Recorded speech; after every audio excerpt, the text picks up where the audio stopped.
When you're a content creator on YouTube, the question you start asking yourself is it important for me to have fancy equipment? And at what point should I start upgrading my equipment?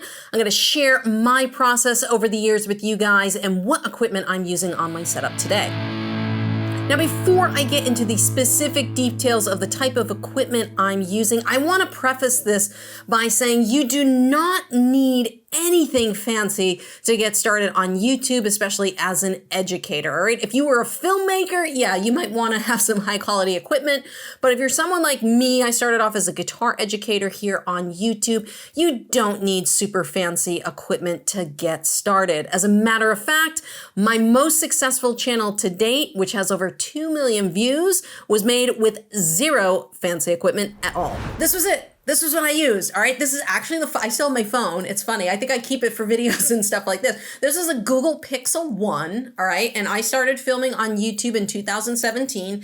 And most of my videos, the first probably year or 2 years, was recorded with this phone. And my entire first course, I did it on this phone with this lapel mic. All right, that was it. This is what I used. I didn't even have overhead light. I didn't have ring lights or backlighting.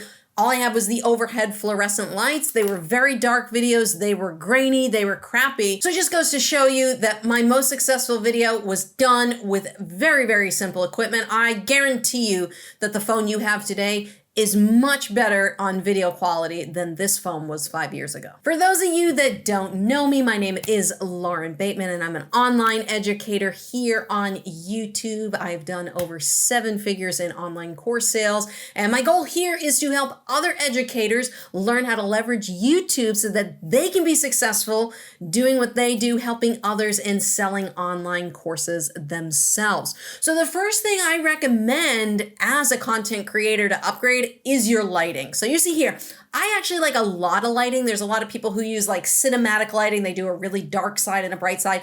I like a lot of lighting. That's just my personal preference. I actually have 2 18-inch Westcott ring lights. I have one on the right here. I have one on the left here, and I have a backlight. Now I could put a filter over that if I wanted to add a pop of color, but I'm a very simple person. So that's kind of my setup, is that I have 3 lights, but you could easily get away with 2. And just to show you the importance of lighting, I have turned off all of my lights to show you what the video would look like. I've now just turned on one of my lights, which gives me a dark side here. And a lot of people like to film like this. Like I said, again, I personally like a lot of lighting, but some people don't. And the backlight helps to get rid of some shadows and add a pop of color if you want to. Now the lapel mic that I was using, this is just a pop voice. I paid I think they were like 15 bucks, and it was just plugs into the headphone jack of your smartphone. It was really simple. I used to clip it on my shirt, or I would clip it on my guitar strap.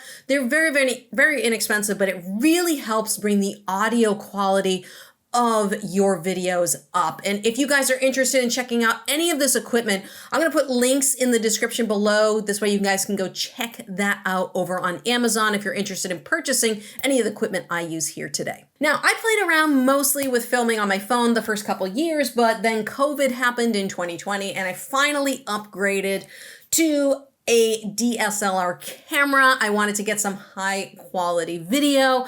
So this is the EOS 800D. It's the Rebel T7i, and I like the I because it has this reversible screen. For me, being guitar, I need to see where I am on screen, not so much for these, these talking heads here, but I like the reversible screen, which is nice. Now, I bought a kit. So this is the kit I bought, and depending on what you get, what kind of bundle you get, they can range from anywhere from $600 to $1,000. This one came with a lens, and the lenses themselves are expensive. So this is the lens it comes with. It goes from 18 to 55 millimeters. So you can see if I open and shut this, so you can do close-up, you can do wide shots, you can do close-ups. The downside to this lens that I didn't know when I started filming is that the focal point, this is an important thing I learned about cameras, the focal point on this is very high. It's 4 to 5.6. Now, what does that mean if you don't speak camera?